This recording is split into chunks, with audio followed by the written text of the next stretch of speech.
A poet's love of the earth and its ways. His roots deep in the rocky Vermont countryside. For part of the year, this is the world of Robert Frost, American poet. Lord, I have loved your sky, be it set against or for me, have loved it clear and high, or low and stormy.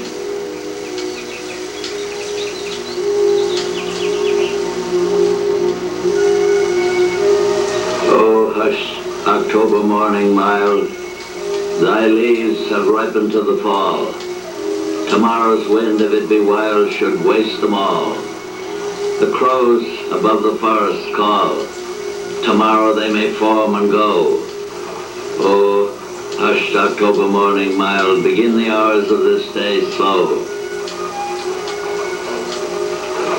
Each of Robert Frost's poems is an adventure, a play of ideas, images, and sound and rhymes, springing forth from the seasons and elements which surround his solitary mountain cabin.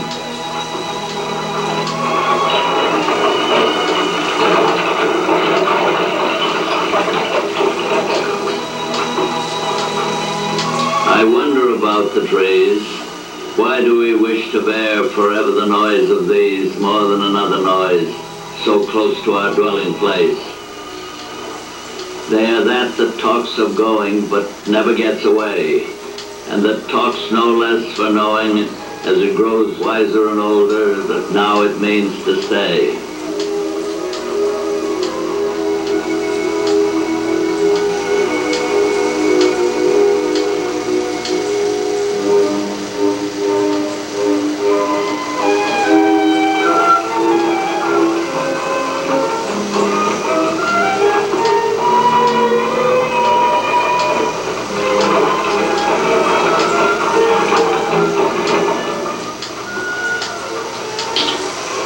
Frost has many definitions of poetry. A poem is a connection of two things in the universe. A poem is a restatement of human values in imaginative terms. I farm a pasture where the boulders lie as touching as a basket full of eggs. And though they're nothing anybody begs, I wonder if it wouldn't signify for me to send you one out where you live. I'd ship a smooth one you could slap and chafe and set up like a statue in your yard.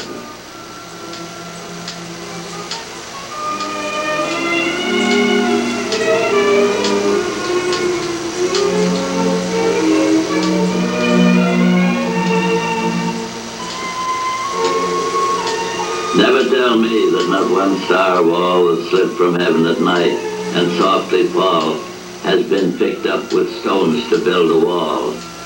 Some laborer found one, fated and stone cold, and saving that its weight suggested gold and tugged it from his first too certain hold, he noticed nothing in it to remark. He was not used to handling stars thrown dark and lifeless from an interrupted arc.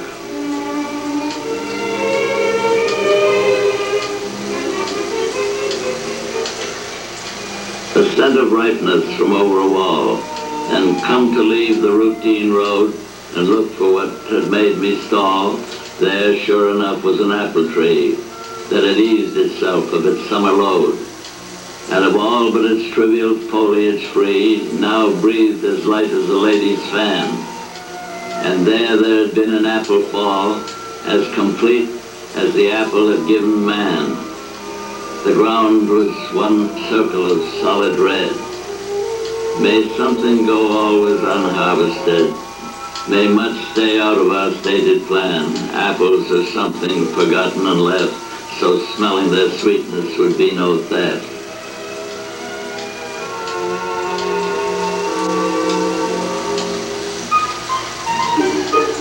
Robert Frost was born in California, but he spent most of his life here in New England. And it is this countryside that is mirrored in his verses.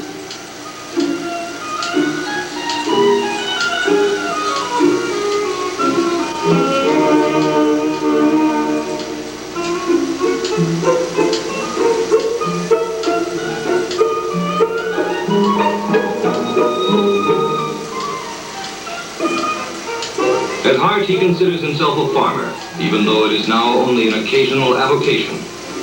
But his interests range far across the land in philosophy, education, politics, and people. All an abiding source of interest expressed through his poetry.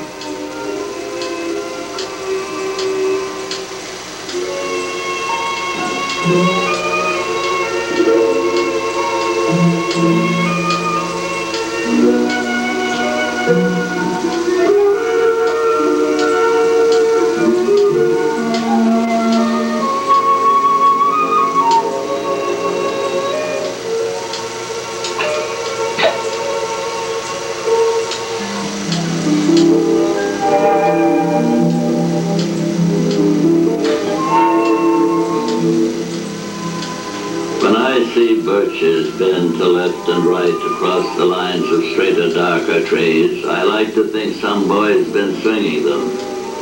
Some boy too far from town to learn baseball, whose only play was what he found himself summer or winter and could play alone.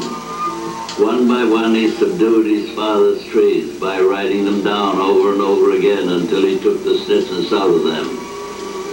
So was I once myself a swinger of birches, and so I dream of going back to be.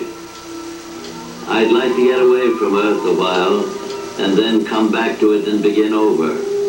May no fate willfully misunderstand me and half grant what I wish and snatch me away not to return. Earth's the right place for love. I don't know where it's likely to go better. I'd like to go by climbing a birch tree and climb black branches up a snow-white trunk toward heaven till the tree could bear no more but dipped its top and set me down again. That would be good both going and coming back. One could do worse than be a swinger of birches.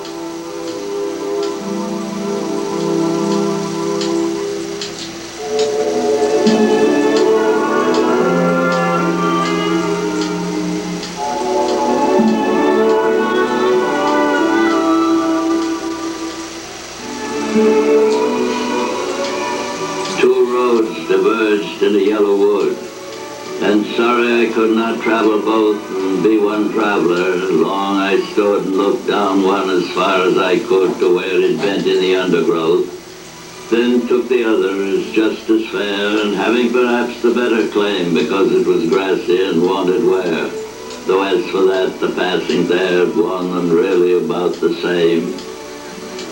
I shall be telling this with a sigh somewhere ages and ages hence. Two roads diverged in a wood, and I took the one less traveled by, and that has made all the difference.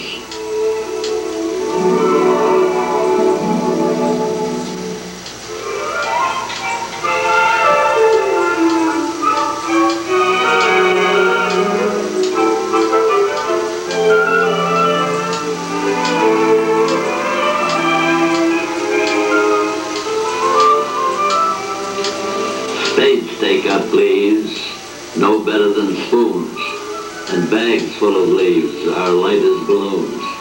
I may load and unload again and again, till I fill a whole shed. What have I then? Next to nothing for weight. And since they grew duller from contact with earth, next to nothing for color, next to nothing for use, but a crop is a crop. And who's to say where the harvest shall stop?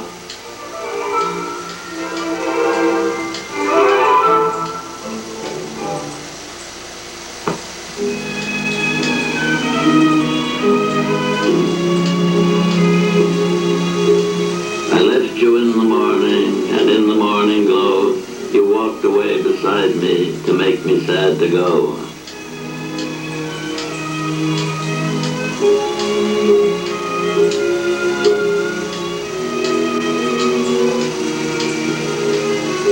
The morning frost of early fall is a sign that the poet must soon leave for other important work.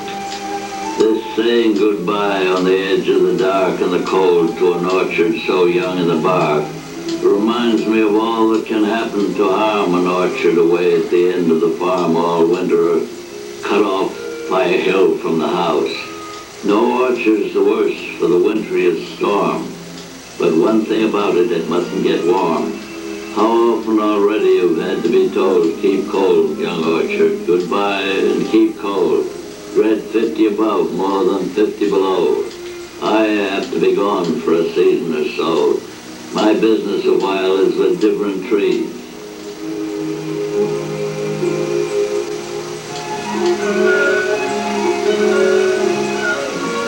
So, in the fall, Robert Frost bids goodbye to his farm to mingle among the young people of America's universities.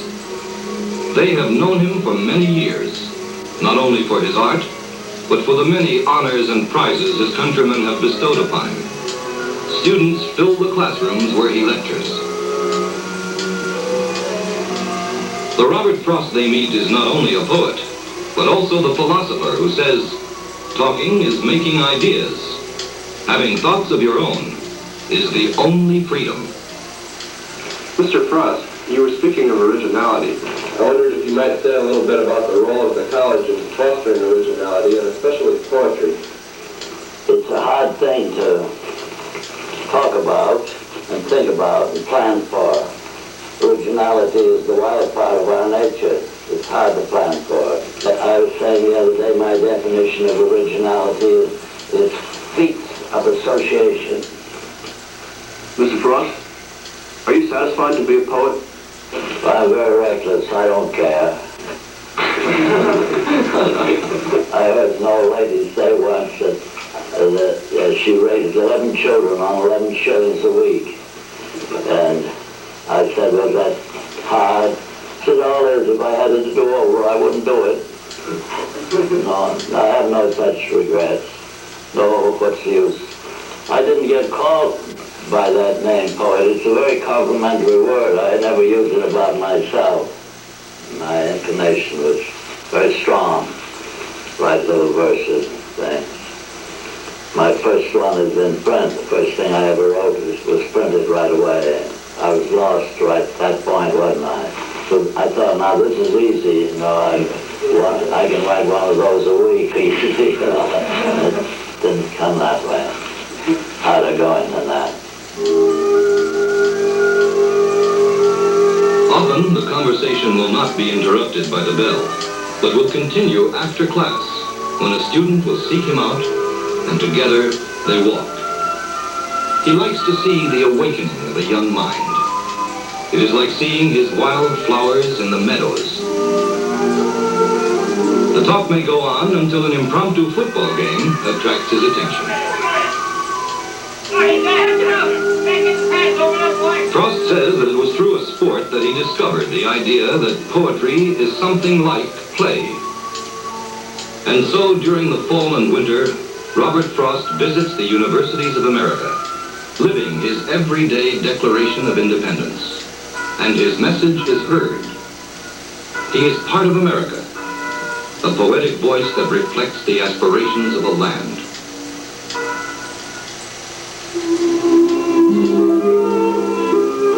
In Vermont, winter has come to the valleys.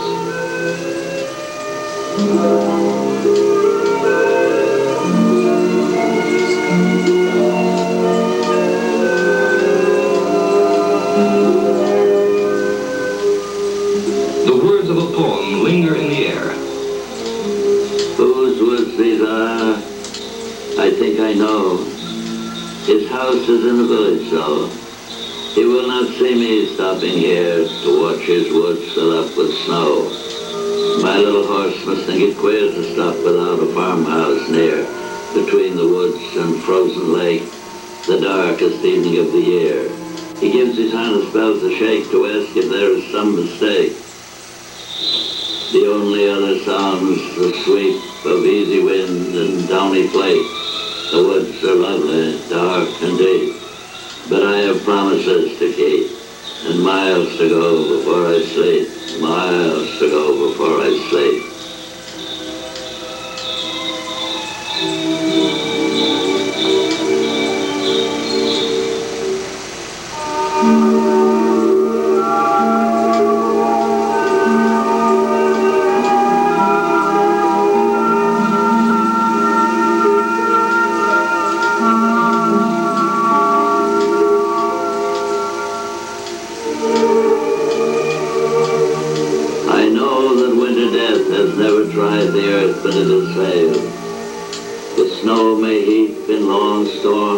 drifted 4 feet deep as measured against maple, birch, and oak. It cannot check the peeper's silver croak. And I shall see the snow all go downhill in water of a slender April rill that flashes tail through last year's withered brake and dead weeds like a disappearing snake.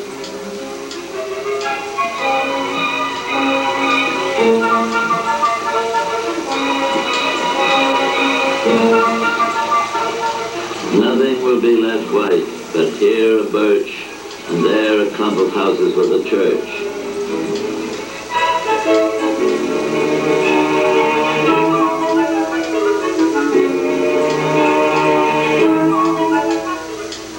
Suddenly, spring arrives at the farms and villages.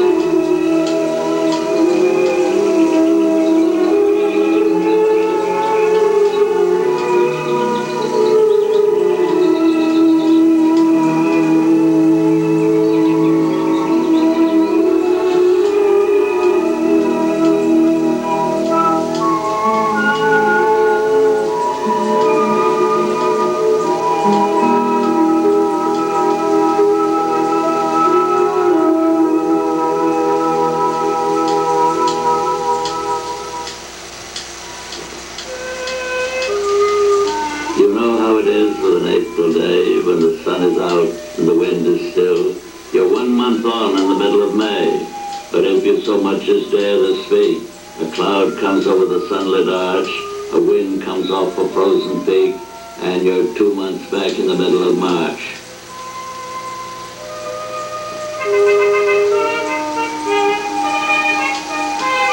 What I like best, the lay of different farms, coming out on them from a stretch of woods or over a hill or around a sudden corner. I like to find folks getting out in spring, breaking the dooryard, working near the house.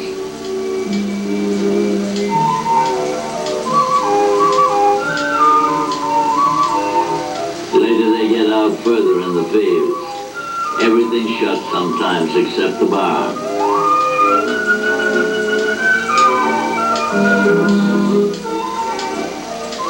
I'm going out to clean the pasture spring. I'll only stop to rake the leaves away and wait to watch the water clear I may. I shan't be gone long. You come too.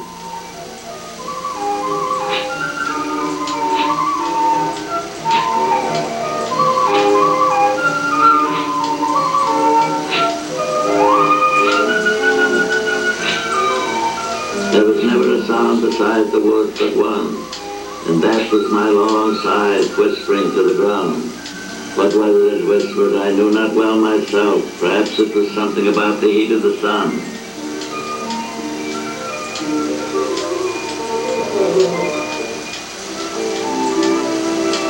And spring brings Robert Frost back from a long winter of travels, talking, and lecturing, and from his visit to the Library of Congress in Washington, where he is honorary consultant in the humanities. In spring, more mortal singers than belong to any one place cover us with song. Thrush, bluebird, blackbird, sparrow, and robin throng. Oh, give us pleasure in the flowers today, and give us not to think so far away as the uncertain harvest. Keep us here all simply in the springing of the year. Oh, give us pleasure in the orchard white, like nothing else by day, like ghosts by night, and make us happy in the happy bees, the swarm dilating round the perfect trees.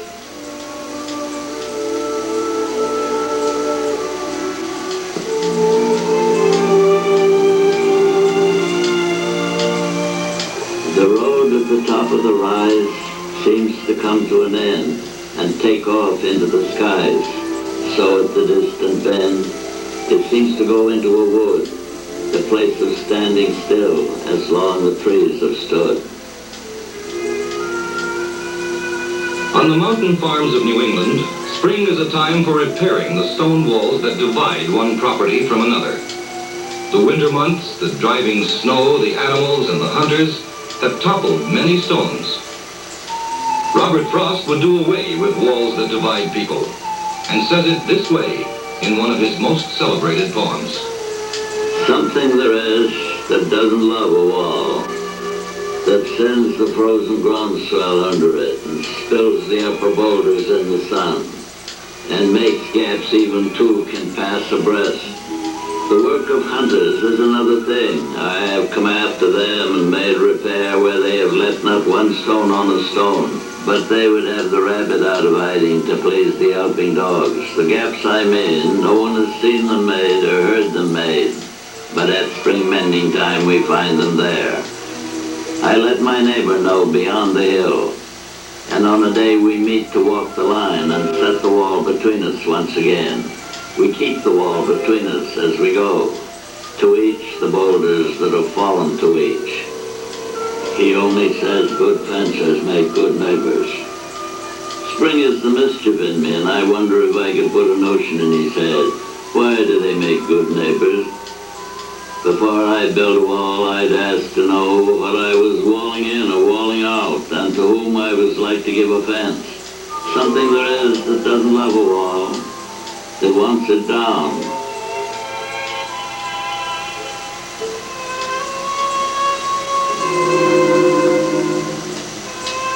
A saturated meadow, sun-shaped and jewel small, a circle scarcely wider than the trees around were tall, where winds were quite excluded and the air was stifling sweet with the breath of many flowers, a temple of the heat.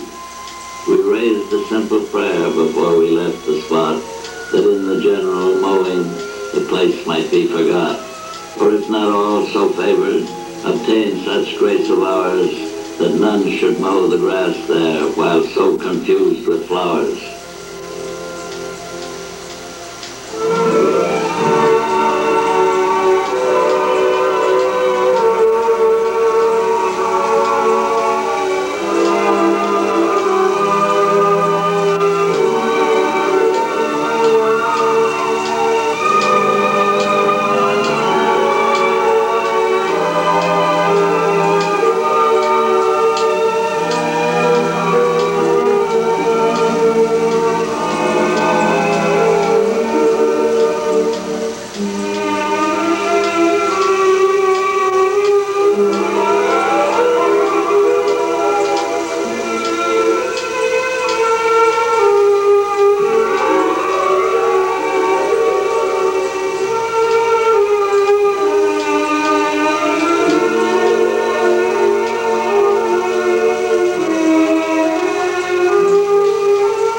Through the fields and the woods and over the walls I have wended.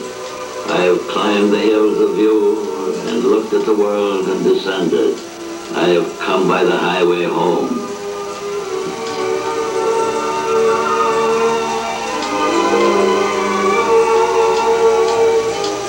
And so Robert Frost comes home to his mountains, to be near his garden, to touch the soil while his heart and mind embrace the sky.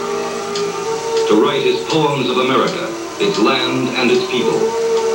To evoke the mood and humor of everyday life, of people wherever they may live.